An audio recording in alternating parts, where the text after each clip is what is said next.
Assalamu alaikum friends, I am Hamdan Malik. Today the topic of discussion is disorder of kidney. आज का जो हमारा topic है हम उसमें डिस्कस करेंगे कि जो किडनी है उसके डिसऑर्डर कौन कौन से होते हैं और जो हमारी किडनी है उसकी डिजीज़ को हम इसमें डिटेल से डिस्कस करेंगे. So let's get started. First of all हम देखेंगे कि जो किडनी है उसकी एनाटमी किस तरह की होती है. किडनी की हम ब्रीफली जो है इसकी एनाटमी देखेंगे. जो किडनी है उसमें मिलियंस ऑफ नेफ्रॉन्स होते हैं. जब हम किडनी को डाइसेक्ट करते हैं तो उसमें जो नेफ्रॉन्स का हमें इतना बड़ा जाल नज़र आता है. जैसे जो किडनी होती है उसमें मिलियंस ऑफ नेफ्रॉन्स होते हैं. नेफ्रॉन्स क्या होते हैं?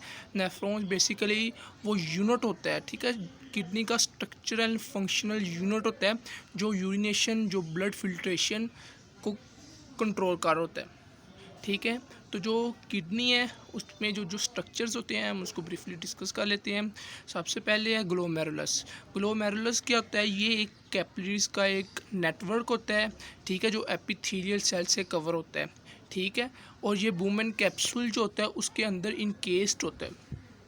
और ये इसका फंक्शन क्या होता है? अगर हम इसके फंक्शन की बात करें तो इसके फंक्शन में ये हमारा जो प्लाज्मा होता है उसकी फ़िल्ट्रेशन परफॉर्म कर रहा होता है.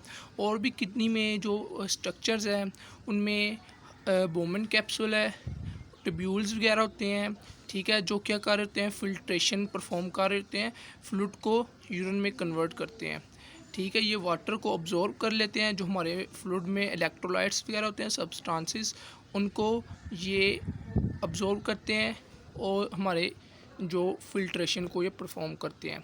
नेक्स्ट हम देखते हैं ये हमारी किडनी है. किडनी को डाइसेक्ट किया हुआ है और ये साथ ही आप देख सकते हैं कि ये नेफ्रॉन हमें शो किया हुआ है. ये फंक्शनल यूनिट है हमारी किडनी का, ठीक है. ये जो हमारा एक कॉम्प्लेक्स स्ट्रक्चर है इसको हम बोलते हैं वुमेन कैप्सूल. ये हमारा है वुमेन कैप्सूल.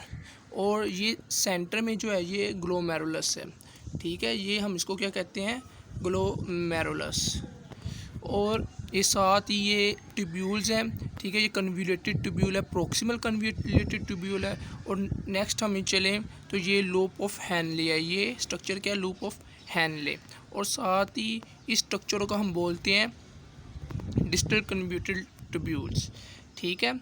और ये आप इसको देख सकते हैं कि ये नेफ्रॉन का स्ट्रक्चर है. और किडनी के आर्टरीज वगैरह ब्लड सप्लाई वगैरह इसमें डिस्कस की हुई है. किडनी को कौन कौन सी वेन्स जो हैं जो ब्लड हमारी आर्टरीज हैं जो इसको प्रोवाइड करती हैं, ठीक है. नेक्स्ट हम देखते हैं कि फ़ंक्शन किडनी के फ़ंक्शन कौन कौन से हैं. बेसिकली जो हमारी किडनी है ये एक्सक्रीटरी रोल प्ले करती है. एक्सक्रीशन ऑफ वेस्ट प्रोडक्ट्स और ड्रग्स वगैरह कि ये एक्सक्रीशन करती है, उसको एक्सक्रीट आउट करती है. और ये रेगुलेटरी फंक्शन क्या हमारा एसिड बेस बैलेंस रखती है. हमारी बॉडी में जो फ्लूइड होता है उसको ये बैलेंस रखता है, इसको एसिड बेस बैलेंस रखता है किडनी. उसके बाद एंडोक्राइन फंक्शन की बात करें तो जो किडनी है वो प्रोडक्शन करता है रेनिन और प्रोस्टाग्लैंडिन्स की, ठीक है. और इसमें एंडोक्राइन रोल प्ले करता है. उसके बाद मेटाबॉलिक फंक्शन में हम इसकी बात करें तो एक्टिवेशन ऑफ विटामिन डी. ये विटामिन डी को भी एक्टिवेट करते हैं हमारी किडनी के. ये ब्रीफली कुछ फंक्शंस लिखे हुए हैं. इसके अलावा जो मेन फंक्शन है किडनी का वो ऑस्मोरेगुलेटरी फंक्शन होता है. फिल्ट्रेशन, ब्लड की फिल्ट्रेशन को ये कंट्रोल कर रहा होता है. नेक्स्ट हम जो फर्स्ट डिसऑर्डर अगर हम किडनी में देखें तो उसको हम देखते हैं हाइड्रोनेफ्रोसिस. हाइड्रोनेफ्रोसिस क्या होता है? जब हमारी किडनी के पेल्विस और कैलिसिस जो होते हैं वो अगर डायलेट कर जाएं, ठीक है, किसी ऑब्स्ट्रक्शन की वजह से, अगर यूरिन हमारी बॉडी से पास नहीं हो रहा, कोई भी चीज़ अगर किडनी के जो पाथवे है उसको ऑब्स्ट्रक्ट करे तो हम इसको क्या कहते हैं? उसमें ऑब्स्ट्रक्शन होगी. जब ऑब्स्ट्रक्शन हो जाती है तो किडनी में स्वेलिंग हो जाती है जिससे जो हमारे कैलिसिस जो होते हैं, कैलिसिस बेसिकली क्या होते हैं? कैलिसिस होते हैं चैम्बर्स. ये हमारी किडनी में चैम्बर्स होते हैं, टू टाइप्स के चैम्बर्स होते हैं, एक माइनर कैलिसिस होते हैं, एक मेजर कैलिसिस होते हैं। ठीक है, तो अगर हम देखें कि हाइड्रोनेफ्रोसिस क्या होता है, अगर हमारी किडनी में किसी यूरेटर में या ब्लैडर में या कोई भी जगह अगर ऑब्स्ट्रक्शन हो जाए जिससे किडनी हमारी स्वेल हो जाती है, एट्रोफी हो जाती है किडनी में और डायलेशन हो जाती है, जिससे क्या होता है हमारी किडनी स्वेल कर जाती है, उसको बोलते हैं हाइड्रोनेफ्रोसिस। अच्छा, इसके बाद हम बात करें रेनल कैलिसिस की। रेनल कैलिसिस क्या, तो ये किडनी के अंदर चैम्बर्स होते हैं जो जहाँ से क्या होता है यूरिन पास हो रहा है। ठीक है, जो माइनर कैलिसिस होते हैं ये रेनल पायरामिड का ओपेक्स होते हैं। जो रेनल पायरामिड्स हमारे इस तरह के किडनी के अंदर स्ट्रक्चर्स होते हैं। ठीक है, ये इस तरह के हमारी किडनी में स्ट्रक्चर होते हैं और इसके जो ओपेक्स होते हैं इस साइड पे ये माइनर कैलिसिस मौजूद होते हैं। साथ अगर हम रेनल, उसके बाद मेजर कैलिसिस होते हैं जो नेफ्रॉन के अंदर ही प्रेजेंट और रेनल पायरामिड के अंदर ही प्रेजेंट होते हैं। ठीक है, नेक्स्ट हम बात करें कि जब ये फिल्ट्रेशन हमारी होती है तो माइनर कैलिसिस से आपका जो यूरिन है वो पास होता है मेजर कैलिसिस के अंदर।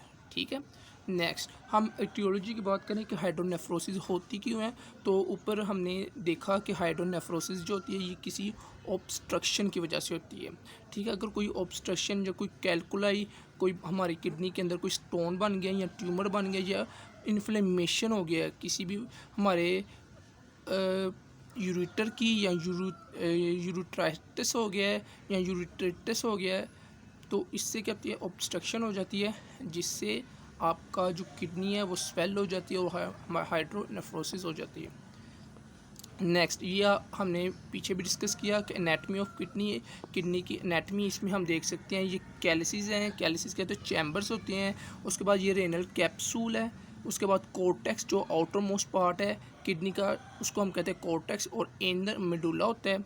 नेक्स्ट ये आर्टरी देख सकते हैं आप डायग्राम में, इसको हम रेनल आर्टरी कहते हैं जो क्या कहते हैं ब्लड सप्लाई करती है। साथ ही रेनल वेन होती है और ये यूरेटर है और ये रेनल पायरामिड है और साथ इसके अंदर ये छोटे छोटे स्ट्रक्चर्स आप देख सकते हैं जिसको हम कहते हैं रेनल नेफ्रॉन्स, जो क्या किडनी का स्ट्रक्चरल एंड फंक्शनल यूनिट है जो फिल्ट्रेशन परफॉर्म कर रहा होता है। नेक्स्ट हम देखें कि पैथोजेनेसिस क्या है। किडनी ये होती किस वजह से, हाइड्रोनेफ्रोसिस किस वजह से होती है, तो हम पहले भी देख चुके हैं कि कोई ऑब्स्ट्रक्शन हो जो हमारे पेल्विस के अंदर जो कैलिसिस होते हैं वो डायलेट कर जाते हैं। ठीक है, जिससे अगर यहाँ तो पेल्विस के अंदर ऑब्स्ट्रक्शन हो जाए तो ये हमारी किडनी डायलेट कर जाती है, स्वेलिंग हो जाती है। ठीक है, तो इससे क्या तो हाई प्रेशर जनरेट होता है पेल्विस के अंदर, जो क्या होता है जो प्रेशर लगाता है हमारे कोर्टेक्स के अंदर, जो कोर्टेक्स की एट्रोफी हो जाती है जिससे रेनल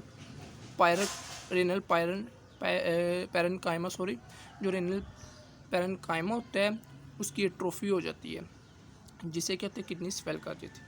उसके बाद हम देखें when obstruction below the level of ureter, ये इम्पोर्टेंट आप टर्म देख लें। अगर जो आपकी ऑब्स्ट्रक्शन है वो यूरेटर के लेवल से थोड़ा नीचे है, ठीक है, जो आपका स्टोन है या कोई कैलकुलाई है, ठीक है, या लेजन जो भी है वो अगर तो at the level of ureter below, अगर below the level of ureter पड़ा हुआ है तो हम उसको बोलते हैं हाइड्रोनेफ्रोसिस। ठीक है, while the blockage at the ureter above उसको हम बोलते हैं बाइलेटरल हाइड्रोनेफ्रोसिस। अगर जो आपकी ऑब्स्ट्रक्शन है वो यूरेटर के लेवल से अबव है, ऊपर है, उसको बोलेंगे यूनिलेटरल हाइड्रोनेफ्रोसिस। अगर तो वो जो ऑब्स्ट्रक्शन है वो at the below the level of ureter है तो हम उसको बाइलेटरल बोलते हैं। इसमें मिस्टेक है थोड़ी सी, उसको हम बाइलेटरल बोलते हैं। ठीक है, तो नेक्स्ट हम देखें मॉर्फोलॉजी में हम देखें कि किडनी में जो अगर तो इनकम्प्लीट ऑब्स्ट्रक्शन है, ठीक है, इनकम्प्लीट ऑब्स्ट्रक्शन है, ब्लड जो यूरिन है वो पास कर सकता है, थोड़ा यूरिन फिल्ट्रेट होता है, पास कर सकते, कंप्लीट ऑब्स्ट्रक्शन नहीं है तो किडनी का जो साइज़ है वो मैसिवली लार्ज हो जाता है। ठीक है, जिससे जो आपका रेनल पैरेनकाइमा है वो एट्रोफिड हो जाता है, ठीक है, वीक हो जाता है। इसमें जो ग्लोमेरुलर फिल्ट्रेशन है इसमें फिल्ट्रेशन हो रही होती है। ठीक है, नेक्स्ट जो है वो है कंप्लीट ऑब्स्ट्रक्शन। कंप्लीट ऑब्स्ट्रक्शन में क्या होता है कि हमारी जो ग्लोमेरुलर फिल्ट्रेशन है वो कम हो जाती है, ठीक है। जो ऑब्स्ट्रक्शन, जो कंप्लीट ऑब्स्ट्रक्शन जब हो जाती है जिससे यूरिनरी प्रेशर जो है वो इंक्रीज़ हो जाता है। नेक्स्ट जो क्लिनिकल फीचर्स हैं, इनकम्प्लीट जो ऑब्स्ट्रक्शन है ये क्या काज करते हैं, पोलीयूरिया। ठीक है, इसमें कौन से, अगर हम बात करें ऑब्स्ट्रक्शन क्या आगे क्या क्या काज कर सकती है, तो उसमें पोलीयूरिया हो जाता है। ठीक है, उसके बाद अगर तो कंप्लीट ऑब्स्ट्रक्शन हो जाए तो उसमें जो कंडीशन है वो एनयूरिया हो जाती है। ठीक है, नेक्स्ट हम किस तरह किडनी को देख सकते हैं। किडनी का जो स्ट्रक्चर है, अगर एक इंसान, एक हमारे पास पेशेंट आता है तो हम उसकी जो किडनी है हम उसको डायग्नोसिस किस तरह करेंगे, हम इसको अल्ट्रासोनोग्राफी के थ्रू हम किडनी को डायग्नोस करते हैं। ये आप फर्स्ट इमेज में देख सकते हैं, माइल्ड हाइड्रोनेफ्रोसिस हो, यह इसमें जब हम अल्ट्रासाउंड स्कैन किया है तो ये किडनी है, किडनी में क्या हुआ, ये माइल्ड हाइड्रोनेफ्रोसिस हुई है। और नेक्स्ट आप इमेज में देखें कि eight the level of ureter, ये आप देख सकते हैं जो पेल्विस है, सॉरी ये पेल्विस है, पेल्विस के लेवल पे ऑब्स्ट्रक्शन हुई है और किडनी जो है वो स्वेल कर चुकी है। ठीक है, और नेक्स्ट आप देख सकते हैं जिस स्वेयर, नेक्स्ट में स्वेयर हाइड्रोनेफ्रोसिस हो गई है, इसमें eight the level of ureter obstruction complete obstruction हुई है जिससे स्वेयर हाइड्रोनेफ्रोसिस हुई है। Thank you so much. अगर आपको कोई चीज़ समझ नहीं आई तो वो आप कमेंट सेक्शन में पूछ सकते हैं। थैंक यू सो मच, जज़ाकल्लाह।